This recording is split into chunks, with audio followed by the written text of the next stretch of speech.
Bonjour, chers apprenants de la deuxième année Sciences Mathématiques A. Nous allons entamer aujourd'hui une série de séances de révision et de consolidation des apprentissages que vous avez vus avec votre professeur, bien sûr, l'année dernière, à savoir le programme de la première année Sciences Mathématiques. Nous allons nous intéresser à la deuxième unité qui s'intitule sur le thème de la génétique. Pour cela, on va se fixer deux objectifs principaux. On va consolider ensemble certaines connaissances en relation avec la génétique, c'est-à-dire on va faire un rappel de quelques notions, de quelques concepts que vous avez vus.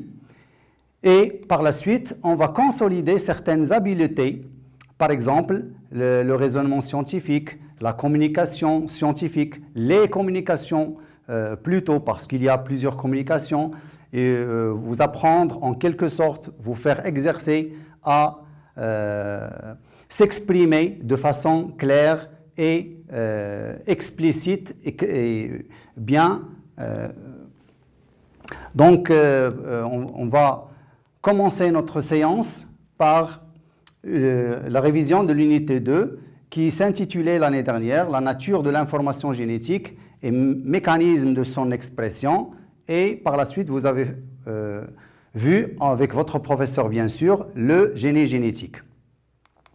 Voilà, l'information génétique. Donc, l'information génétique, on va voir qu'est-ce que c'est que l'information génétique, quelle est sa localisation au niveau d'une cellule, par exemple, quelle est sa nature chimique, comment elle se transmet, etc., etc. On va commencer par la localisation du programme génétique dans la cellule. Voilà, donc tous les êtres vivants qui ont une reproduction sexuée prennent départ par une seule cellule qu'on appelle la cellule œuf. Bien sûr, après fécondation. Cette seule cellule est le point de départ d'un nouvel être vivant, d'un nouvel individu. Donc, prenons par exemple ce schéma. Il montre bien qu'après fécondation, la cellule œuf d'un lapin donnera bien sûr un individu qui a toutes les caractéristiques d'un lapin. Par contre, un œuf ou bien une cellule œuf d'être humain va, après plusieurs mitoses, bien sûr plusieurs divisions, va donner un individu qui a toutes les caractéristiques d'un humain. Donc de ceci, on peut déduire que les caractéristiques qui apparaissent chez les individus étaient, en un temps donné, localisées au niveau d'une seule cellule. D'où notre question, c'est-à-dire où se trouve l'information génétique au niveau de la cellule. Vous avez vu pas mal d'expériences. On va commencer par le cas de l'Acetabularia, donc qui est une algue marine très connue dans les côtes méditerranéennes. Il a été choisi par sa grande taille. Il peut mesurer jusqu'à 10-12 cm et par conséquent, il est facile à manipuler. On prend deux espèces, Acetabularia acetabulum et Acetabularia crenulata, et on va transférer les noyaux dans le pédicule. Et vous voyez bien que le noyau va imposer le caractère d'où il a été pris. C'est-à-dire, par exemple, Acetabularia crenulata a un chapeau qui est dentelé. Là où va le noyau, il va donner un chapeau dentelé. Par contre, le noyau de l'Acetabularia acetabulum va donner un chapeau qui est circulaire, identique à celui de l'individu dont on a pris le noyau. Voilà. D'autres expériences historiques, c'est celle de Gurdon, par exemple, chez les cas d'individus pluricellulaires dans le règne animal. Gurdon, en 1960, a travaillé sur des espèces de crapauds. Donc, il a pris deux xénopes, on va revenir par la suite, et vous voyez bien que ici, le résultat est le même, c'est-à-dire que le noyau a été pris du xénope qui est albinos, et par conséquent, le résultat, c'est un individu qui est albinos. Donc le caractère albinos, c'est-à-dire peau qui ne contient pas de pigments, était en quelque sorte codé, caché dans une cellule qui est la cellule œuf. Voilà. Un autre exemple, c'est l'extraction et le transfert de noyaux, cette fois-ci chez des espèces beaucoup plus évoluées, chez les bovins par exemple. Ici, on a pris comme caractère la couleur du pelage. Voyez là une vache avec un pelage qui est tacheté en blanc et noir. Celle-là, elle a un pelage rouge et celle-ci, elle a un pelage en quelque sorte marron. Donc, l'opération va aboutir à la formation d'un veau ou bien des veaux, si on a pratiqué l'expérience plusieurs fois, qui ressemble exactement à l'individu donneur du noyau. Donc, l'ensemble de ces expériences nous laisse à conclure que l'information génétique au niveau d'une cellule, elle est localisée au niveau du noyau, pas dans le cytoplasme, pas dans la membrane cytoplasmique, etc., etc. Donc ici, vous avez la structure d'une cellule, vous avez le cytoplasme, ce qui apparaît en quelque sorte en jaune, et ce que vous voyez là en rouge, c'est le noyau, et ici, c'est la paroi, parce qu'il s'agit bien d'une cellule végétale. Voilà. Donc, ces informations-là, on les a appelées programmes génétiques. Donc, on va faire une petite application, c'est par ça que je ne voulais pas détailler l'expérience de Gurdon. On va faire une petite application, donc l'entraînement à l'expression écrite et orale, bien sûr. Donc, en 1960, ce monsieur-là, un chercheur britannique, a fait une expérience historique dont le protocole expérimental est représenté dans le schéma suivant. Donc, vous voyez le schéma là. Et d'ailleurs, il a eu son prix Nobel de médecine en 2012. Donc, cette expérience historique lui a valu le prix Nobel de médecine en 2012. Donc, on va passer directement à la question, décrire les étapes de cette expérience. Deuxièmement, déduire en justifiant votre réponse l'emplacement de l'information génétique dans la cellule. On va commencer par la description. Voilà, donc l'image de tout à l'heure. Donc, vous voyez bien qu'il a utilisé deux espèces de xénopes, une à peau verte et l'autre à peau albinos. Donc, voilà, le cercle, donc c'est pour attirer votre attention. Donc, si on veut décrire, on va en quelque sorte dire les différentes étapes dans leur succession dans le temps. Premièrement, qu'est-ce qu'il a fait ce monsieur-là? Il a pris des ovules non fécondés, de xénopes verts, et les a irradiés avec de l'ultraviolet pour détruire le noyau. Donc, on obtient par la suite des ovules dépourvus de noyau. Deuxièmement, qu'est-ce qu'il a fait? Il a pris des ovules fécondés d'un xénope albinos. Il l'a laissé se développer jusqu'au stade de tétard et il a enlevé le noyau à partir de cellules intestinales. Voilà. Donc, on va lui consacrer un petit tiret. Donc, on réintroduit dans cet ovule énucléé le noyau de la cellule intestinale prélevée du xénope albinos. Donc, par la suite, il va introduire, donc on va dire, troisième tiret, la nouvelle cellule, donc de quoi elle est formée? Elle est formée de l'enveloppe de l'ovule et du cytoplasme de l'ovule qui proviennent du xénope vert, mais du noyau qui provient du xénope, oui, c'est ça, albinos. Voilà. L'ovule transformé donne un tétard qui se métamorphose en un xénope albinos. Donc, ça, c'est une description. On va décrire les étapes tiré par tiré, doucement, sans s'affoler, sans rien, doucement, avec un langage qui est explicite, qui est clair. Maintenant, la déduction. Cette expérience, parmi d'autres, confirme que le caractère couleur de peau est bien localisé au niveau du noyau. Ou bien, d'une autre façon, c'est le noyau qui gouverne, qui impose la couleur de la peau. Voilà. La justification, c'est que le noyau le noyau prélevé du xénope albinos a donné un individu avec le même caractère et non pas l'autre caractère qui est vert. Donc, c'est une justification simple et claire.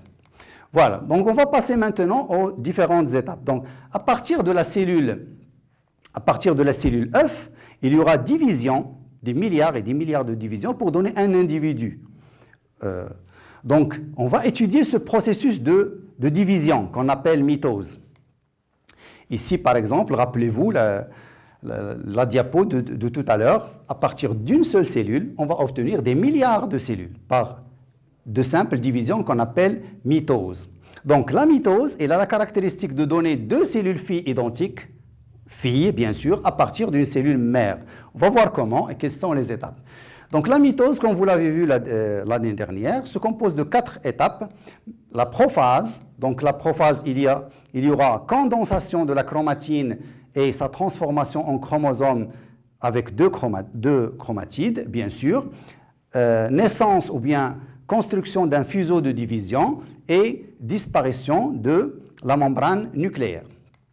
Maintenant vient l'autre étape qui est la métaphase, donc alignement des centromères au niveau du plan équatorial de la cellule. Et c'est là où les chromosomes sont bien visibles et faciles à compter, etc., etc.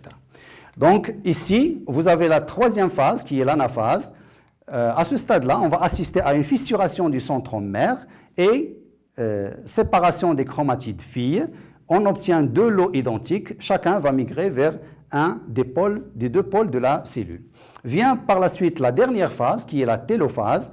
Ici, on va voir une décondensation des chromosomes qui vont reconstruire à nouveau la chromatine, réapparition de la membrane nucléaire, disparition du fuseau de division et enfin division du cytoplasme pour donner deux cellules filles identiques entre elles. Voilà, donc la mitose comporte 4 phases, prophase, métaphase, anaphase et télophase.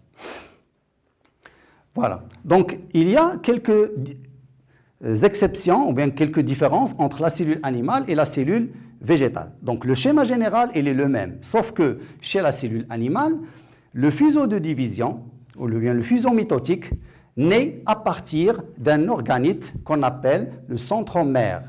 Après, il va s'entourer de filaments et son nom devient l'astère, comme vous voyez là. Donc, le premier astère, le deuxième astère.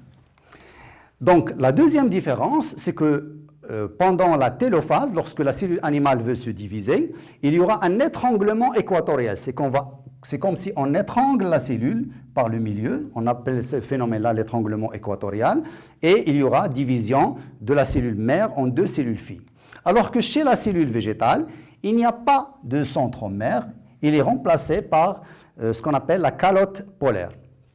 La deuxième différence, c'est que pour se diviser, la cellule végétale doit construire une paroi pectocellulosique sur le plan donc, équatorial qui va diviser la cellule mère en deux cellules filles. Ce sont les deux différences qui existent entre cellules animales et cellules végétales. Voilà, on va faire une autre fois une application pour cibler une autre habileté qui vous sera utile dans le reste de vos études, Inch'Allah. Donc, voilà une photo qui représente une cellule animale prise en anaphase de la mitose. Donc, la consigne, qu'est-ce qu'il dit? Réaliser un schéma légendé de cette phase, tout simplement. Une petite précision, c'est qu'on va travailler avec une cellule qui contient 4 chromosomes. Donc, pour faire cet exercice-là, vous devriez bien sûr travailler avec du crayon bien taillé, de la gomme, faire un grand schéma, faire une légende claire et finir par le titre. Ne jamais oublier le titre. Et si vous avez fait l'observation avec un microscope ou quelque chose comme ça, vous devriez bien sûr signaler le grossissement. Donc, on commence. Puisque c'est une cellule animale, voilà un centromère, voilà les fibres qui vont constituer le fuseau mitotique, voilà, je légende petit à petit, donc astère, ici vous avez les fibres chromosomiques, ici les fibres polaires, et les deux constituent le fuseau de division. Alors, je vais placer mes chromosomes, donc le schéma a été demandé en anaphase, il y aura fissuration et chaque chromosome est formé d'une chromatide. Lorsque j'aurai fini, je vais entourer le tout par la membrane cytoplasmique, bien sûr. J'ai laissé la membrane enfin pour bien entourer l'ensemble et pour que j'ai plus d'espace et plus de facilité pour schématiser. Et bien sûr, le titre. Voilà. Maintenant, on va passer au cycle de développement. Le cycle cellulaire, Ici, rappelez-vous, c'est sûr que vous avez fait des observations, soit des diapos ou bien d'organes qui se divisent activement, par exemple des racines d'ail ou bien d'oignons. Donc voilà, on distingue deux types de cellules, soit des cellules qui sont en division, qui contiennent des chromosomes, soit des cellules en anaphase qui contiennent de la chromatine. Pardon, ici ce sont des chromosomes. Ça c'est chromosome, ici c'est chromatine. Voilà. Donc, puisque au cours de sa division, une cellule transmet son information génétique à deux cellules filles, il y aura, bien sûr, donc c'est ce qu'on a vu tout à l'heure, la prophase, métaphase, anaphase et télophase. Donc, pour qu'il y ait un partage égal, obligatoirement, il y a une phase où il y aura une duplication. Donc, on va faire connaissance de cette phase-là. C'est ce qu'on appelle l'interphase. L'interphase, c'est-à-dire il va intercaler, il va se placer entre deux mitoses successives. C'est pour ça qu'on l'a appelé interphase. Donc, mitose en jaune, interphase en orange. Donc, le cycle cellulaire, c'est l'ensemble des étapes qui constituent et délimitent la vie d'une cellule. Voilà. Donc, il est composé de deux grandes étapes, la mitose et l'interphase, bien sûr. Donc, on va passer maintenant à la nature chimique du matériel génétique. De quoi est constitué ce matériel génétique, bien sûr, qui gouverne, qui code les caractères de l'individu. Donc, on va d'abord établir la liaison entre le matériel génétique et les chromosomes. Donc, chaque cellule contient, cellule bien sûr des eucaryotes, contient un vrai noyau. Donc, ce noyau-là, il est constitué de plusieurs chromosomes. Vous avez vu plusieurs expériences qui peuvent digérer les protéines et par conséquent de savoir de quoi est constitué ce chromosome. Donc chaque chromosome est constitué d'un centromère et de deux chromatides. Si on fait des agrandissements, on va trouver que le chromosome n'est que des nucléosomes, c'est-à-dire des histones, des protéines sur lesquelles va s'enrouler le nucléofilament. Et si on décondense et on déspiralise encore davantage, on va trouver la fameuse double hélice, c'est-à-dire formée de paires de bases. Ça veut dire quoi? Ça veut dire que le chromosome, il n'est qu'une condensation, une spiralisation de nucléosomes et sur les histones. Voilà. Maintenant, la composition chimique. De quoi est constituée cette fameuse ADN, le nucléofilament? Donc, la composition de l'ADN, donc, on a trouvé trois éléments constitutifs de l'ADN, à savoir l'acide phosphorique, H3PO4, le sucre, c'est un désoxyribose, C5H10O4, et une base azotée parmi les quatre possibles. Il y en a quatre, l'adénine, la thymine, la cytosine et la guanine. Maintenant, la structure, comment sont agencés, comment sont assemblés ces trois éléments qu'on vient de... Donc, les travaux de plusieurs chercheurs et enfin le modèle proposé par Watson et Crick, c'est ce qu'on appelle le modèle en double hélice. Donc vous avez une double hélice constituée par la succession toujours de l'acide phosphorique, du sucre et d'une base parmi d'autres. Donc ça, c'est ce qu'on appelle un nucléotide. Et chaque base est complémentaire à une autre. Donc vous avez la thymine et l'adénine se lient avec deux liaisons hydrogènes, alors que la guanine est complémentaire avec la cytosine et se lie avec trois liaisons hydrogènes, bien sûr. Une autre chose, c'est que chaque chaîne s'enroule sur l'autre et forme une sorte de double hélice, mais qui est antiparallèle. Donc les sens sont antiparallèles. Maintenant, la réplication. Comment se fait cet ADN pour se dédoubler, pour former de nouvelles molécules? Donc, d'abord, on va chercher est-ce qu'il y a un dédoublement ou non. Donc, c'est pour ça qu'on a mis la mise en évidence de la réplication de l'ADN. Donc, c'est pour ça, pendant la mitose, il y a un partage de matériel génétique. Pour qu'il y ait conservation de la même quantité, ce partage-là doit être précédé d'une duplication. Cette duplication se fait au niveau de l'interphase. Et rappelez-vous, l'ensemble mitose-interphase, c'est ce qu'on a appelé le cycle cellulaire. Alors, l'interphase n'est pas une phase génétiquement passive, c'est-à-dire on ne va pas dire qu'il ne se passe rien au niveau de l'interphase, au contraire. Donc, remarquez bien la durée qu'on a représentée. Donc, on va voir qu'est-ce qui se passe au niveau de l'interphase. Pour cela, on va s'intéresser à la quantité d'ADN dans une cellule avant et au cours de la division. Donc, on a suivi cette quantité d'ADN en fonction du temps. Donc, on a trouvé qu'il y a plusieurs phases qui vont précéder la mitose. Donc, vous avez ce qu'on appelle l'interphase, une phase qu'on a appelée G1, la phase de croissance numéro 1, donc au cours de laquelle la quantité d'ADN reste constante. Ici, on a représenté la quantité Q. Il sera suivi par une phase où il y aura dédoublement. Remarquez bien qu'il est passé de Q à 2Q, ce qu'on appelle la phase de synthèse. Puis, l'autre phase, la phase de croissance numéro 2, G2. G1S, G2 constitue l'interphase. Donc, par la suite, il sera suivi de la mitose, donc cette partie-là qui est de courte durée par rapport à l'interphase. Donc, et l'ensemble interphase plus mitose, ça constitue le cycle cellulaire. Donc, il y a bien évidemment une duplication et plus précisément en phase S de l'interphase. Donc maintenant, on va s'intéresser à la structure des chromosomes. En phase G1, ils sont décondensés et constitués d'une seule chromatide. En phase S, rappelez-vous bien ce qu'on a appelé les yeux de réplication, donc un début de dédoublement qui se fait par points différents. Et ici, en G2, chaque chromosome est constitué de 2 chromatides, mais qui sont décondensés. Maintenant, lorsque G2 est terminé, il y aura une condensation, une spiralisation qui atteint son maximum au niveau de la métaphase. Puis, lorsque la mitose est achevée, il y aura décondensation et on revient à notre point de départ, c'est-à-dire des chromosomes simples déspiralisés. Donc, c'est la notion de cycle cellulaire. Maintenant, on va passer, donc ici, pourquoi on parle donc, quels sont les événements qui marquent le cycle cellulaire? Donc, 2 événements fondamentaux vont marquer ce cycle. D'abord, le dédoublement du matériel génétique qu'on a vu tout à l'heure pendant la phase S de l'interphase et le partage égal qui se fait au niveau exactement de l'anaphase, de la mitose, c'est-à-dire au cours de la séparation des chromatides sœurs. Donc, duplication en interphase, séparation des chromatides en anaphase de mitose, et les cellules filles vont hériter le même matériel génétique. C'est pour ça qu'on parle d'une reproduction conforme. Voilà, pour bien illustrer cela, on va faire une autre application. On va toucher cette fois-ci une autre habileté. Donc, nous avons suivi la quantité d'ADN dans une cellule en fonction du temps. Donc, représenter graphiquement la variation de la quantité d'ADN, on vous demande de tracer une courbe, bien sûr.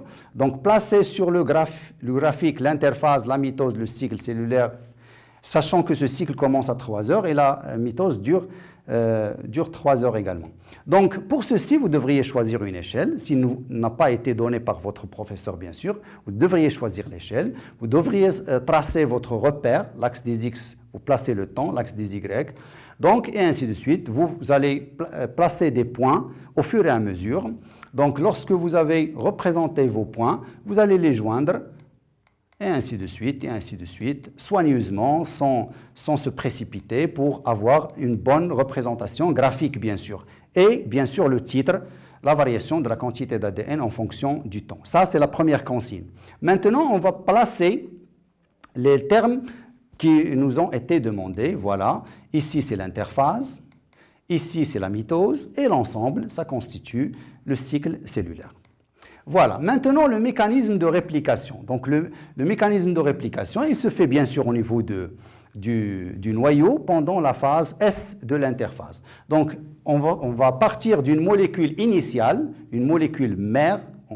Donc cette molécule va subir l'action de tout un complexe enzymatique qui va en quelque sorte l'ouvrir et progressivement procéder à l'incorporation des nucléotides en respectant la complémentarité des bases. Ce complexe enzymatique, c'est ce qu'on appelle plus précisément l'ADN polymérase. C'est le plus important parmi les...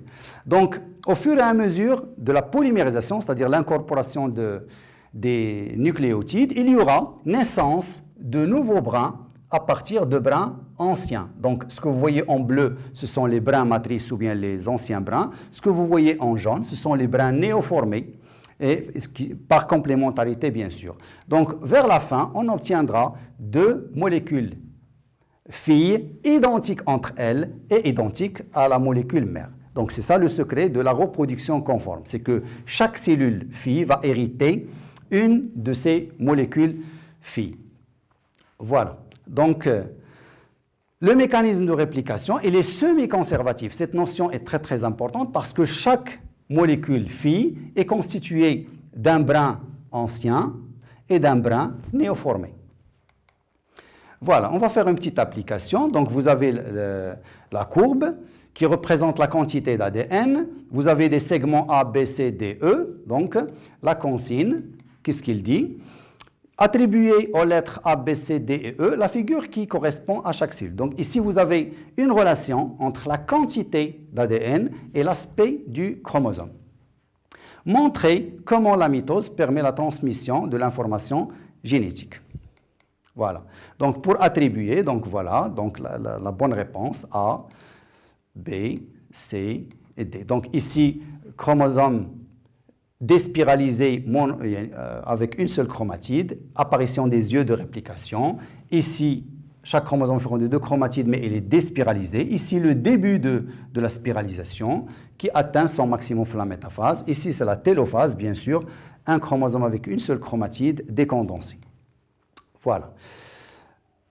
Merci de votre attention. J'espère que cette séance vous a été utile. Je vous dis à bientôt. Prenez soin de vous. Au revoir.